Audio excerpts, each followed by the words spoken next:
वन्दे ब्रह्मपुरादिपं श्रीसहजानन्दं च मूलाक्षरम् श्रेयस्कारणसद्गुणैकनिलयम् श्रीप्रागजिह्वावतः ब्रह्मोपासनधारकं गुरुहरिं यज्ञं तथा योगिनं प्रीत्येवं प्रमुखं महन्तमनिशं श्रीजीस्वरूपं मुदा મહિમાનો મહિમા પ્રવચન માળામાં આજે 1 જાન્યુઆરી 2025 એટલે કે 2025ના નવા વર્ષના પ્રથમ દિવસે બુધવારના દિવસે તમામ સંતો હરિભક્તોને મારા સાષ્ટાંગ પ્રણામ. જય સ્વામિનારાયણ. હેપી વચનામૃત દ્વિશતાબ્દી મહોત્સવ. હેપી પ્રમુખ સ્વામી મહારાજ શતાબ્દી મહોત્સવ. ગરડાંત્યનું 22મું વચનામૃત સખી સખાના ભાવનું સાંભળી રહ્યા છીએ. શ્રીજી મહારાજે પોતાની સન્મુખ બેઠેલા સંતો પરમહંસો પાસેથી વિષ્ણુપદ સાંભળ્યા, એકાગ્રતાથી સાંભળ્યા અને પછી સંતો હરિભક્તોને ઉપદેશની વાત કરતા કહ્યું કે જેવું પ્રેમ લક્ષણા ભક્તિયુક્ત આ કીર્તન એને વિશે ભગવાનના ભક્તનું અંગ કયું છે, એવું અંગ જીણાભાઈનું છે, પર્વતભાઈ અને મૂળજીનું છે અને ઘણા બધા સત્સંગની અંદર એવા અંગવાળા હશે. મહારાજે પ્રેમલક્ષણા ભક્તિનો મહિમા એટલો ગાયો કે પ્રેમલક્ષણા ભક્તિ કરવાવાળી વ્યક્તિના જીવનમાં બાહ્ય રીતે કદાચ આત્મનિષ્ઠા જેવું ન દેખાય તો પણ વગર સિદ્ધ કરે આત્મનિષ્ઠા સિદ્ધ થઈ જાય છે. કારણ કે ભગવાનમાં જોડાણ થયું છે. સ્થિર સનાતન તત્વ અનાદિ તત્વની અંદર એ જીવાત્માની વૃત્તિ લાગી ગઈ એટલા માટે એ પણ એ ભૂમિકાને પહોંચી જાય છે. પ્રેમલક્ષણા ભક્તિની વાતો સાંભળીને સામે બેઠેલા મુક્તાનંદ સ્વામીએ મહારાજને પ્રશ્ન કર્યો કે નરસિંહ મહેતા હતા તે શ્રી કૃષ્ણ ભગવાનની ભક્તિ તો કરતા હતા પરંતુ સખી ભાવે કરતા હતા. પોતાને ભગવાનના સખી પ્રેયસી માનીને ભક્તિ કરતા હતા, ભજન કરતા હતા. અને પૂર્વે નારદ આદિક જે સનકાદિક મુનિઓ હતા એ ભગવાનની દાસ ભાવે કરીને ભક્તિ કરતા હતા. તો આધ્યાત્મિક માર્ગમાં એવું સાંભળવા મળ્યું છે કે સખી ભાવે, સખા ભાવે, દાસ ભાવે, બ્રહ્મ ભાવે, આત્મ ભાવે, વૈર ભાવે, શત્રુ ભાવે ઘણી પ્રકારે ભગવાનની સાથે મનની વૃત્તિને જોડી શકાય છે. તો પ્રશ્ન મુક્તાનંદ સ્વામીએ એવો પૂછ્યો કે સખી ભાવની ભક્તિ કરવી એ શ્રેષ્ઠ કહેવાય કે દાસ ભાવે ભગવાનની ભક્તિ કરવી એ શ્રેષ્ઠ કહેવાય? આ પણ એક સમજી રાખવું ઘટે. આપણે પણ આ સંપ્રદાયમાં સત્સંગમાં આવ્યા પછી ભગવાનની ભક્તિ કરીએ છીએ. બહુધા આપણને પોતાને ખબર જ નથી હોતી કે આપણું સખી ભાવનું અંગ છે, સખા ભાવનું અંગ છે કે દાસ ભાવનું અંગ છે. આપણે કઈ રીતે ભક્તિ કરીએ છીએ એનો આપણને ખ્યાલ નથી હોતો. મુક્તાનંદ સ્વામીનો પ્રશ્ન સાંભળીને મહારાજે કહ્યું કે સખી ભાવે ભક્તિ કરો, સખા ભાવે કરો, દાસ ભાવે કરો. એ તમામ ભક્તિ છે, એના 2-4 ભેદ નથી, એ ભક્તિ એક જ છે. કારણ કે એની અંદર પ્રેમ આવ્યો, ભાવ આવ્યો. એ મહારાજના શબ્દો આપણે સાંભળીએ એટલે ખ્યાલ આવશે. પછી શ્રીજી મહારાજ બોલ્યા, જે નરસિંહ મહેતો ગોપીઓ અને નારસનકાદિક એમની ભક્તિમાં 2 પ્રકાર નથી. એ તો એક પ્રકાર જ છે, અને દેહ તો પુરુષનો અને સ્ત્રીનો 2 માયિક છે, અને નાશવંત છે. અને ભજનનો કરનારો જે જીવાત્મા, તે પુરુષ પણ નથી અને સ્ત્રી પણ નથી, એ તો સત્તા માત્ર ચૈતન્ય છે. મહારાજે આ વાતને સમજાવવા માટે કહ્યું કે બંને પ્રકારની ભક્તિમાં કદાચ ક્રિયાભેદ હોય,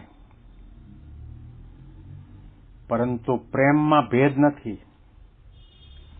સખી ભાવે ભક્તિ કરતો હોય અને દાસ ભાવે ભક્તિ કરતો હોય, દાસ ભાવે પોતે પુરુષ તરીકે હોય, અને સખી ભાવે ભક્તિ કરવા વાળો પુરુષ હોવા છતાં પણ પોતાને ભગવાનની દાસી માને. જેવી રીતે મુક્તાનંદ સ્વામીએ મહારાજને પ્રાર્થના કરી છે, કીર્તનમાં ગાયું છે, નગણી નારવરે સમરથને, નગણી નારવરે સમરથને, એ અવગુણ એની પેઠે છે, જો પ્રીત પુરવની રે, નાથન મૂકી દેજો. મુક્તાનંદ સ્વામી આ પદની અંદર ભગવાન સ્વામિનારાયણને પોતાના પ્રિયતમ માનીને પોતે ભગવાનના દાસી, ભગવાનની પ્રિયતમા પ્રેયસા માનીને, પ્રેયસી માનીને ભક્તિ કરે છે. હું નગુણી છું, મારામાં એવો કોઈ ગુણ કે યોગ્યતા કે ક્ષમતા નથી કે તમે મારું કાંડું પકડો અને હું તમને વરું, તમે મારું કાંડું પકડો. નગુણી નાથ વરે સમરથ અને અવગુણ એની પેઠે સહેજો. આવા તો ઘણા પદો છે. બ્રહ્માનંદ સ્વામીના પદો લઈએ, નિષ્કુળાનંદ સ્વામીના પદો લઈએ. એ સખા ભાવે ભક્તિ કરવા વાળા પણ ઘણા ભક્તો, સખી ભાવે કરવા વાળા, દાસ ભાવે, દિવ્ય ભાવે, વિનમ્રતાના ભાવે, સેવક ભાવે ભક્તિ કરવા વાળા પદો. તો શ્રીજી મહારાજે કહ્યું કે કોઈ પણ પ્રકારે ભક્તિ કરતા હોય, એ ભક્તિ કરવા વાળો બાહ્ય રીતે પુરુષ કે મહિલા દેખાય, પરંતુ એનું દેહ પુરુષનું છે કે દેહ સ્ત્રીનું છે, પરંતુ આત્મા તો ચૈતન્ય તત્વ છે. આત્મા પુરુષ પણ નથી અને સ્ત્રી પણ નથી. આત્મા તો સત્તારૂપ છે. લાડુબા, જીવુબા, જમકુબા, રાજબા, એ બાહ્ય સ્વરૂપે આપણને મહિલાના સ્વરૂપમાં દેખાય, પણ એમની ભક્તિ અને મૂળજી બ્રહ્મચારીની ભક્તિ, પર્વતભાઈ કે ગોવર્ધનભાઈ કે દાદા ખાચરની ભક્તિ, કે સાધુમાં બ્રહ્માનંદ સ્વામી, મુક્તાનંદ સ્વામી, નિત્યાનંદ સ્વામીની ભક્તિ, બાહ્ય રીતે ક્રિયામાં ભેદ દેખાય, પરંતુ અંતરના પ્રેમમાં ભેદ નથી. તો શ્રીજી મહારાજે કહ્યું કે દાસ ભાવે ભક્તિ કરવા વાળો ભક્ત અને સખી ભાવે ભક્તિ કરવા વાળો ભક્ત, બંનેનો પ્રેમ સરખો છે, બંનેનો પ્રેમ અંતરનો પ્રેમ છે. એટલા માટે મહારાજ આ વાત સમજાવે છે. અને મહારાજનો આની પાછળનો સિદ્ધાંત એટલો છે કે આપણે આત્મારૂપ થઈને, સત્તા માત્ર થઈને ભગવાનની ભક્તિ કરવી. જ્યાં સુધી દેહ ભાવે ભક્તિ કરતા હઈશું, ત્યાં સુધી કંઈક ને કંઈક દેશકાળ લાગશે. એ ભક્તિમાં વધારો ઘટાડો પણ થશે, એ ભક્તિ માર્ગની અંદર વિઘ્ન પણ આવશે. પરંતુ જ્યારે પોતાને 3 દેહ, 3 અવસ્થા અને 3 ગુણોથી પર થઈ પોતાના આત્માને બ્રહ્મરૂપ માનીને પરબ્રહ્મ પુરુષોત્તમ નારાયણની સ્વામી સેવક ભાવે ભક્તિ કરીએ, એમાં કોઈ વિઘ્ન નથી. શ્રીજી મહારાજના શબ્દો ધારવા વિચારવાની જરૂર છે. અને ભજનનો કરનારો જે જીવાત્મા, તે પુરુષ પણ નથી અને સ્ત્રી પણ નથી. એ તો સત્તા માત્ર ચૈતન્ય છે. તે દેહ મૂકીને ભગવાનના ધામમાં જાય છે ત્યારે જેવી ભગવાનની મરજી હોય તેવો તેનો આકાર બંધાય છે. આવી ભક્તિ ભજન કરતા કરતા એ જયારે જીવાત્મા દેહમાંથી નીકળે અને ભગવાનના ધામમાં જાય ત્યારે ભગવાનની જેવી ઈચ્છા હોય એ પ્રમાણે એનો આકાર બંધાય. ઘણી વખત ભક્તના સંકલ્પ પૂરા કરવા માટે પણ ભગવાન એનો એ પ્રકારનો આકાર બાંધી આપે. કોઈ વીંજણો પણ બને, કોઈ પાદુકા પણ બને, કોઈ મુગટ પણ બને, કોઈ સિંહાસન પણ બને, કોઈ પિત્તાંબર પણ બને.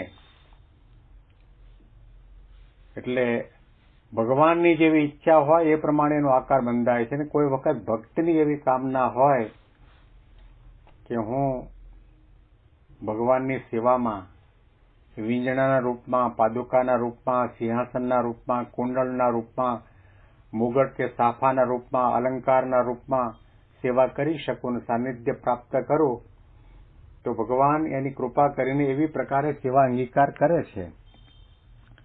ત્યારે જેવી ભગવાનની મરજી હોય તેવો તેનો આકાર બંધાય છે. અથવા એ ભક્તને જેવો સેવાનો અવકાશ આવે તેવો આકાર ધરીને ભગવાનની સેવા કરે છે. હવે એવા સમયની અંદર અક્ષરધામની અંદર એ ભક્તને ઈચ્છા થાય કે અમારા ઈષ્ટદેવ ભગવાન સ્વામિનારાયણને ગરમી લાગે છે તો વીંજણો બની જાય ને પવન પણ નાખે.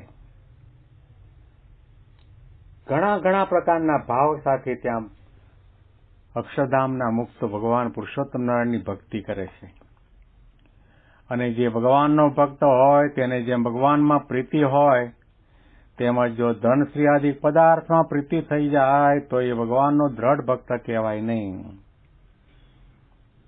ભગવાનનો ભક્ત હોય પણ ભગવાનમાં પ્રીતિ હોય પછી એને ધન સ્ત્રી આદિ પદાર્થમાં પ્રીતિ થઈ જાય તો મહારાજ કે ભગવાનનો દ્રઢ ભક્ત ન કે ભક્ત કહેવાય. અને પરમેશ્વરનો ભક્ત થઈને ભક્તિ કરતા થતા જે પાપ કરે છે અને સત્સંગમાં કુવાસના બાંધે છે તે પાપ તો એને વજ્રલેપ થાય છે. અને કુસુમમાં જેને પરસ્ત્રીનો સંગ કરે તે થકી પણ સત્સંગમાં ભગવાનના ભક્ત ઉપર કુદ્રષ્ટિ જોવાયું હોય તો તેનું વધુ પાપ છે.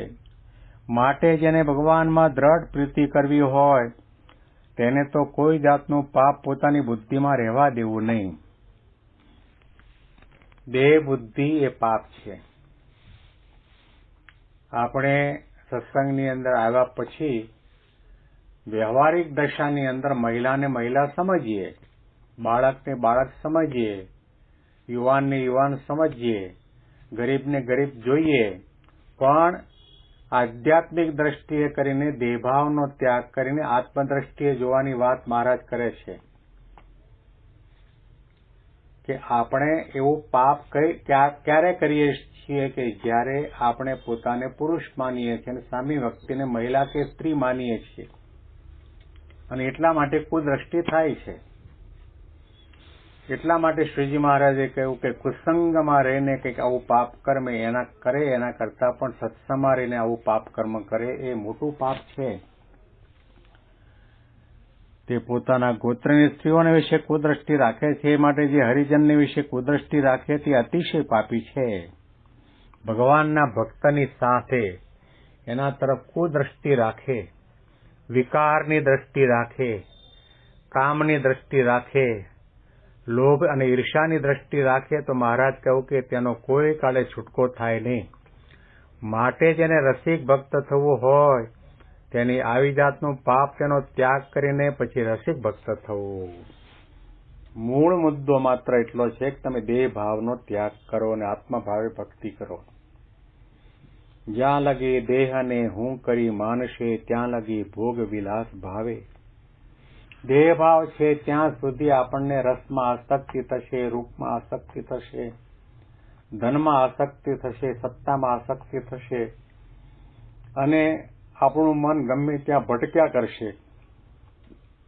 પરંતુ જ્યારે ભગવાનનો મહિમા સમજાયો હોય અને આ બધી વાત મહારાજની ધારી વિચારી હોય તો એ ભક્તની ભક્તિ રસિક હોવા છતાં પણ એ ભક્ત ક્યારેય પણ પોતાના આધ્યાત્મિક માર્ગમાંથી પાછો પડતો નથી. આના અનુસંધાનમાં વિશેષ વાતો આપણે આવતીકાલના પ્રવચનમાં સાંભળીશું. તમામ સંતો હરિભક્તોને મારા સાષ્ટાંગ પ્રણામ. જય સ્વામિનારાયણ.